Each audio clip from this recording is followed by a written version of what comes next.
A very pleasant day to you and welcome to the news on Niger Delta Television right here in Yenagoa, the Bayelsa State capital. I am George Ameli. Thanks for joining us. On the headlines, Aduku community in Sagbama local government area crowns new Amadawe. Federal government orders health institutions to treat gunshot victims without police clearance. Plus, President Donald Trump plans mass deportation of illegal immigrants. Now the news details. The Kabowe Kingdom in Sagama local government area of Bayelsa State came alive with festivities over the weekend as sons and daughters of the kingdom, home and abroad, including friends and well-wishers, stormed Aduku community to honor an illustrious son, His Royal Highness Felix Brisbe Bob Nabina, who was officially handed the mantle of leadership of the community as Amadawe of Aduku community in a grand coronation ceremony. Correspondent Tariq Rido Ekidi was there. Accompanied by the Pere of Kabowe Kingdom, His Royal Majesty Barrister Premobowe Shedrack Erebulu, Kabowe Council of Chiefs, illustrious women of Aduku community waving the Nigerian flag, and music from traditional gongs and drums. His Royal Highness Chief Felix Bixbe Bob Nabena made a colorful entry into the arena to begin the festivities that will lead to his official coronation. It was a blend of celebration and cultural display as the Sayegberi Cultural Troupe of Yenagoa showcased the beautiful heritage of the Bayelsa people through their rhythmic dance steps.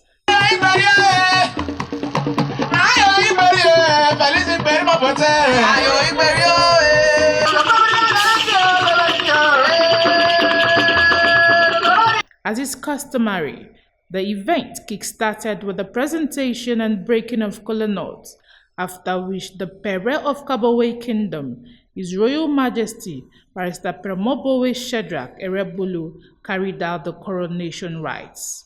In Aduku community, Sagama local government Bayelsa State, a Kabowe community, before all the sons and daughters of Aduku community, before our friends and neighbors, before the entire Kabowe Kingdom, before the entire Bayelsa State, and the joint nation and Nigeria at large, today, you are proud as the Amadawe of Aduku, Ayima the Second.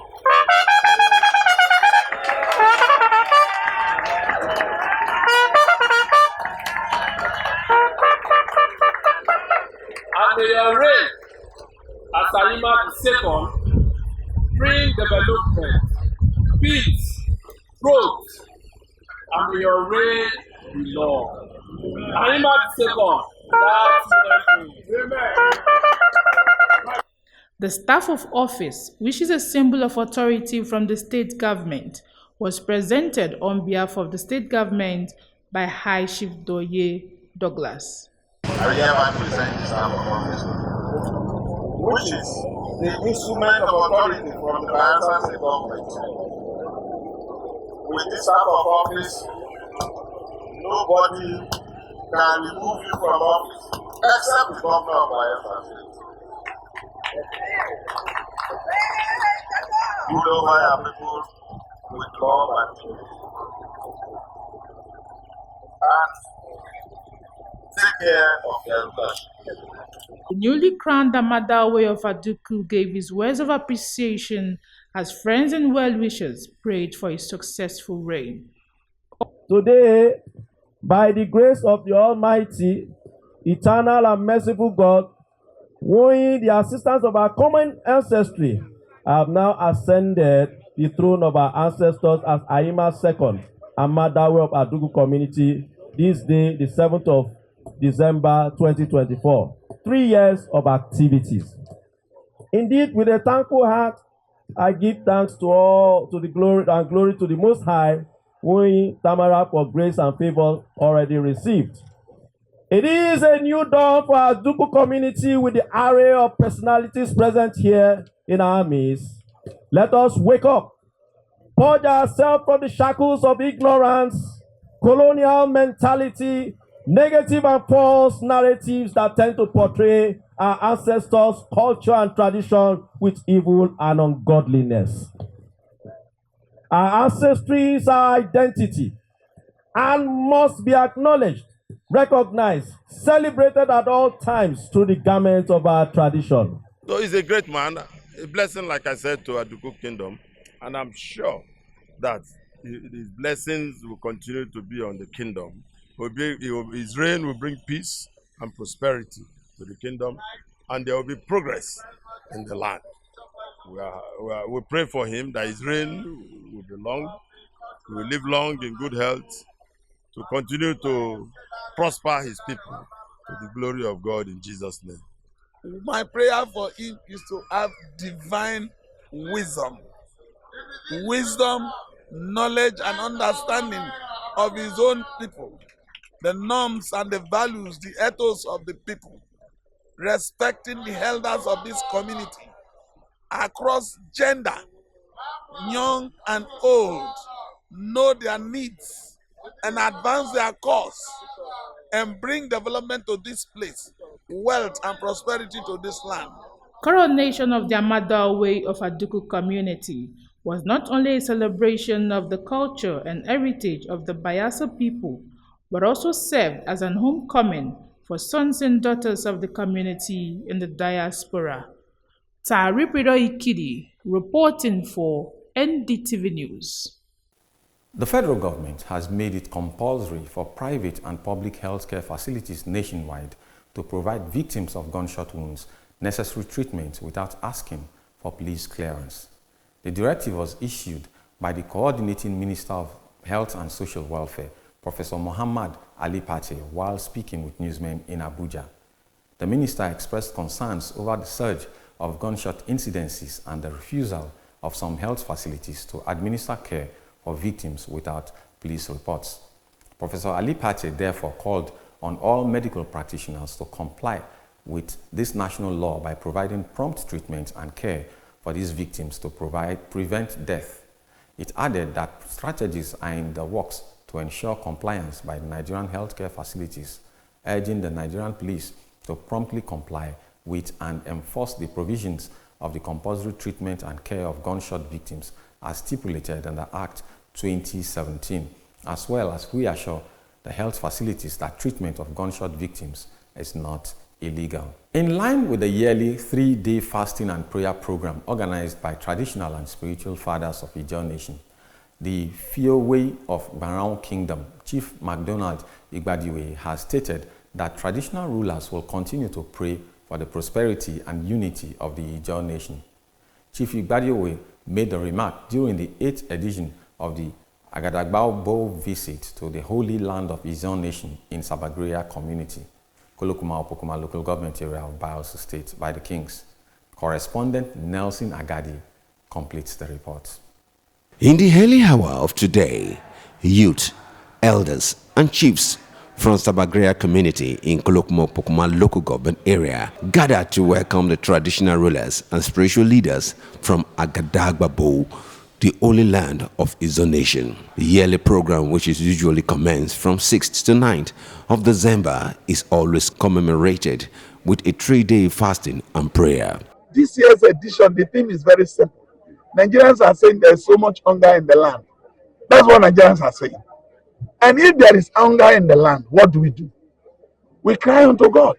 In this year's edition, the Fiowe of Bahrain Kingdom, Chief Barrister MacDonald Igbadiwe, has said the traditional rulers and spiritual leaders will continue to pray for the growth and unity of the Ijaw Nation. People of different faiths, Christians, non-Christians, Muslims, what are you? They are experts. They gather together and they are going to the holy lands where Ijaw spirituality actually is anchored. And so for every year, from December 6 to December 9, believers led by this peace will go to that sacrifice from Agadagbabo.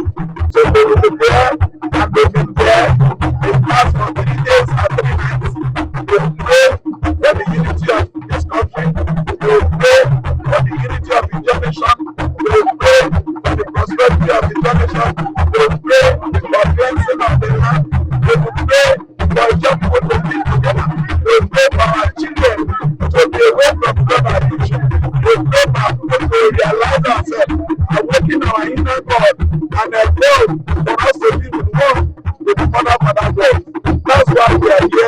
Chief Mark Donah advised sons and daughters of Ijaw Nation to tell their stories as his own stance for truth. Now we are.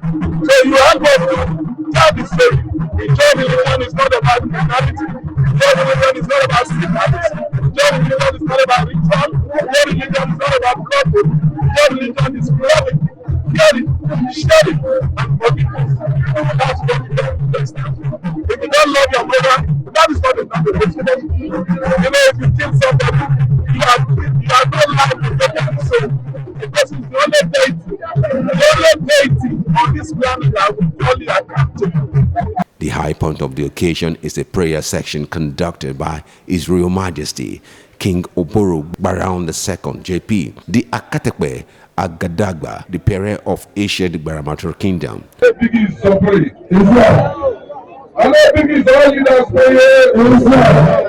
Earlier, young females thrilled audience with a unique cultural display. Present at the event are traditional rulers, different youth organizations, women, and lovers of tradition. Nelson Agadi, reporting for NDTV.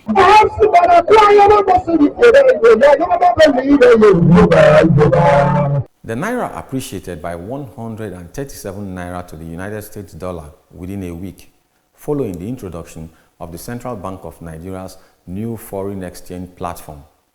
Data obtained from the CBN's website on Sunday showed that the closing exchange rate, which was 1,672 Naira 61 kobo per dollar on Friday, November 29, 2024, rose to 1,535 Naira to a dollar at the end of the week on Friday, December 6, 2024, representing an 8.24% gain. This came as some members of the organized private sector urged the CBN to sustain the Naira gain, emphasizing on the benefits it will give to the Nigerian economy.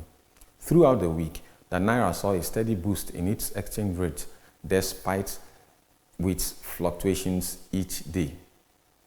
The Naira ended the week rising by a 2.4% at 1,535 Naira to a dollar, with the highest rate at 1,575 Naira to a dollar and the lowest at 1,510 Naira to a dollar on the official market. Nigeria has also returned to the international bond market last Monday, raising $202 billion through Eurobonds sold in 2 tranches. The offering was excessive by $901 billion, significantly boosting liquidity for the local currency. On the news headlines, Aduku community in Sagwama local government area crowns new Amada Way. Federal government orders health institutions to treat gunshot victims without police clearance. Still to come in the news, President Donald Trump plans mass deportation of illegal immigrants. Details of these and other stories after the break. Please stay with us. Welcome to Niger Delta Television News and Current Affairs Department at the NSE Koli Media Complex here in Yanagwa, Bayelsa State. One of NDTV's traditional objectives is to disseminate information with renewed vigor. We build teamwork for accountability, efficiency, and accuracy. Our community reports, eyewitness accounts, current affairs discussions are detailed and competitive. As NDTV reporters, undiluted report is our goal. We gather the news and bring it to you just as it is. Our cameras are poised to get in the story behind the story in an in-depth news report. Our new digital equipment are top-notch with clearer visuals and audio. NDTV is repositioned to serve you better. Join us on the news every day at 7 a.m., 12 p.m., and our major bulletin at 7:30 p.m. on Channel 25 UHF. NDTV, crystallizing the vision. A specialist on media and digital peace building, Mr. Temison Etiosola, has stated the importance of television design and content development training program for media professionals and practitioners geared towards eradicating criminality and violence in the Niger Delta region. Temison made this statement during a 3-day workshop for journalists and content creators drawn from the Niger Delta region. Correspondent Janet Womote tells us more.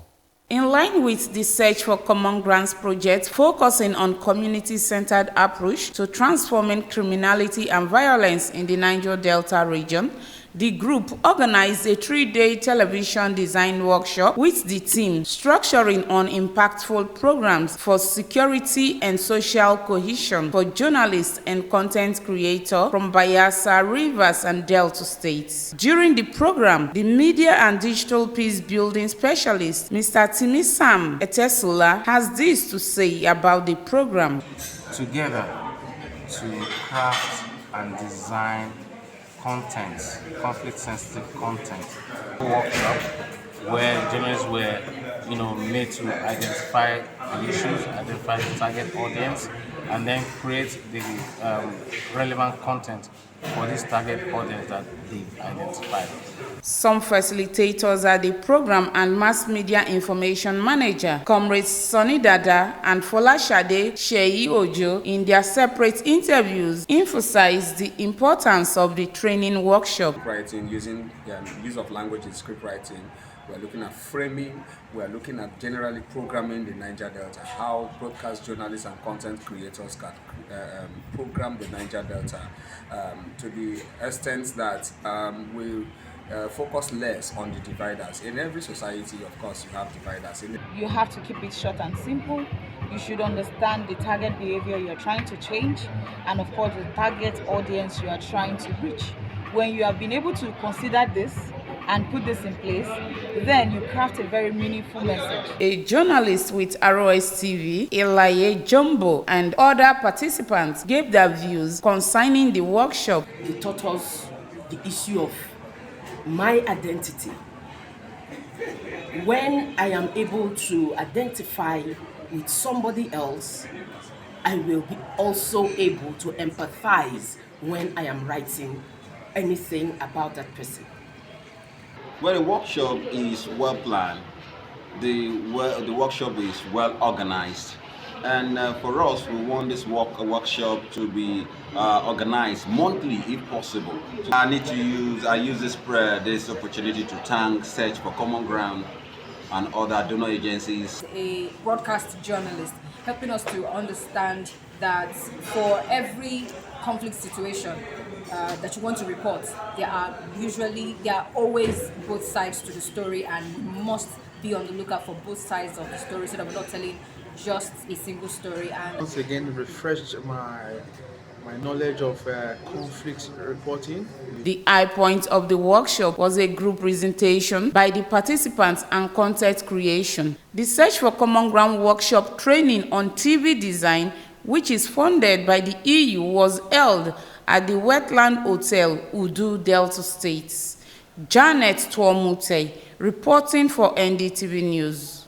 The Minister of Aviation and Aerospace Development, Festus Keyamo, and the Federal Competition and Consumer Protection Commission, FCCPC, seem to be in a conflict over claims that Air Peace influenced other airlines to raise their fares, sparking concerns of anti-competitive behavior. The FCCPC raised concern and had earlier launched an inquiry into widespread consumer complaints about Air Peace's poor service delivery, exploitative practices, and potential consumer rights violation. Keyamo defended the fare hikes, attributing them to rising operational costs and external pressures, including fuel prices, taxes, and loan interest rates, which had made it difficult for airlines to maintain affordable fares while covering their operational costs. The minister emphasized that government is committed to supporting the aviation industry and ensuring it remains sustainable amidst these financial challenges.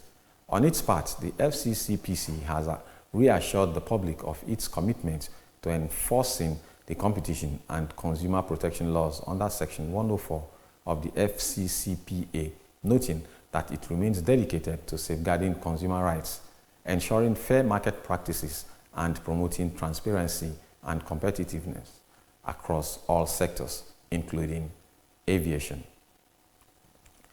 In entertainment, famous Nollywood actress and filmmaker Funke Akindele has announced that her new movie titled Everybody Loves Jennifer will be out this December and is expected to make 5 billion naira before this year runs out. For details of these and other entertainment stories, let's join Rebecca Ogunkinde. Nollywood actress and filmmaker Funke Akindele, popularly known as Jennifer, has projected that a new movie, Everybody Loves Jennifer, will make 5 billion when it arrives in the cinema this December. Speaking in a viral video with some cast of the movie, Akindele expressed optimism that the movie will make 5 billion this year. Report says if the movie achieves the projected figure, it will break the record set by another Funke Akindele's film, A Tribe Called Judah, which became the first Nigerian movie to hit 1 billion naira. According to the report, the movie titled Everybody Loves Jennifer premiered on Sunday night in Lagos with various celebrities in attendance, including Funke Akindele's estranged friend, Eniola Badmus. Famous Ghanaian actor John Dumelo has emerged winner of Ayonwoso West Wugan constituency election. Report also says Dumelo, who contested on the platform of the National Democratic Congress (NDC), defeated the incumbent Lydia and Azan of the ruling New Patriotic Party (NPP). The actor won his constituency with 40,561 votes, while Lydia and Al-Azan pulled 27,377. Recall that the actor contested for the constituency seat in 2020, but narrowly lost to Al-Azan. Dumelo was declared the winner of the parliamentary election held during the country's general election on Saturday, December 7, 2024. American rapper Sean Carter, also known as Jay-Z, has reacted to a lawsuit that accused him of raping a 13-year-old girl with disgraced music mogul Sean Combs, known as Diddy, in 2000. Report says Diddy, an ally of Jay-Z, was arrested in September by Homeland Security on suspicion of sex trafficking, racketeering, conspiracy, and interstate transportation for prostitution. A lawyer, Tony Busby, had filed a civil lawsuit accusing Jay of statutory rape, reacting in a swift statement shared in his social media page on Sunday. Jay-Z denied the allegation and challenged Busby to file a criminal complaint. The rapper described the allegations as false and blackmail. I am Rebecca Ogutunde, reporting for NDTV Entertainment News. And in sports, Match Day 16 of 2024-2025 Nigeria Premier Football League season saw Bayelsa United earn all 3 points against Ikorodu City, with Rabiu Abdullahi's header giving the home team a 1-0 victory. For details of this report, let's join Ayemi Miene. The game looked to be a tactical one as both teams started on a back footing, assessing their strengths. There were not many opportunities in the first half, with United forward Emo James missing his attempt on goal in the 38th minute and United goalkeeper Ayokana only being called upon once. With both teams vying for victory, the second half appeared more exciting despite the away team's addition of more attack-minded players. The Prosperity Boys, encouraged by the home crowd, came out of the starting blocks with greater tenacity. As always, Rabiu seemed to be United's best player, forcing the opposition goalie to make a save. The home team appeared to have won a penalty in the 65th minute, but the referee waved it off, letting play continue. The decision was no handball. Finally, in the 79th minute, Bayelsa United's perseverance paid off. A perfectly delivered cross was met by Abdullahi, who climbed above the defense to head past the Russian goalkeeper and give his team a vital lead. Ikorodu City made a late surge, but Bayelsa United held firm to all 3 points. Their season was greatly boosted by the win, which not only moved them up to 10th place in the standings, but also gave them back-to-back home victories. At the Godswill Akpabio Stadium in Uyo, Enyimba overcame a 2-goal deficit to play out a 2-2 draw with Zamalek of Egypt in their CAF Confederations Cup Group D match on Sunday. Goals from Saifuddin Jaziri and Umar Faraj put Zamalek ahead 2-0, and coach Jose Gomez thought his team had done enough to win. People's Elephant, on the other hand, had different plans and made a valiant comeback to demonstrate the genuine Nigerian spirit of never giving up. Ifeanyi Ehemkwele's goal in the first half cut the deficit, but Chinedu Uferi's equalizer in the 57th minute sent the home crowd into a frenzy. After losing 2-0 to Al Masry earlier in the competition, Enyimba's draw with Zamalek has now helped them earn their first point after 2 games. Ayemi Miene for NDTV Sports. On to the international scene. United States President-elect Donald Trump has announced plans to deport all illegal immigrants in the United States over his upcoming 4-year term. In an interview aired Sunday on NBC's Meet the Press, Trump detailed his vision for a broad crackdown on illegal immigration, which he intends to classify as a national emergency. According to Reuters, the Department of Homeland Security estimates that as of January 2022, over 11 million people are in the U.S. without legal status, a figure which could be likely higher today. While emphasizing enforcement, Trump signaled willingness to negotiate protection for Dreamers immigrants brought to the U.S. illegally as children. During his first term, Trump attempted to dismantle the Deferred Action to Childhood Arrivals program, which provides deportation relief to this group, but was blocked by the Supreme Court. This time around, he also plans to issue an executive order to end birthright citizenship on his first day in office. The policy, which grants citizenship to anyone born on U.S. soil, regardless of their parents' immigration status, is rooted in the 14th Amendment of the Constitution and reinforced by 1898 Supreme Court decision. Trump acknowledged potential legal challenges to his proposal and suggested that achieving his goal might require a constitutional amendment, noting that implementation of these measures will demand substantial financial resources. The American Immigration Council estimates the cost of deporting all unauthorized immigrants at $88 billion annually. Trump's team, including incoming border czar Tom Heumann, has called on Congress to provide significant funding increases to support immigration enforcement efforts. That immigration report concludes our bulletin. But in closing, the Kabowey Kingdom in Sagoma local government area of Bayelsa State came alive with festivities over the weekend as sons and daughters of the kingdom, home and abroad, including friends and well-wishers, stormed Aduku community to honor an illustrious son, His Royal Highness Felix Brisbane Bob Nabena, who was officially handed a mantle of leadership of the community as the Amadawe of Aduku community in a grand coronation ceremony. We also brought to you a report that the federal government has made it compulsory for private and public healthcare facilities nationwide to provide victims of gunshot wounds necessary treatment without asking for police clearance. And finally in the news, the United States President-elect Donald Trump has announced plans to deport all illegal immigrants in the United States over his upcoming 4-year term. That's the news. I am George Ameli. Bye-bye.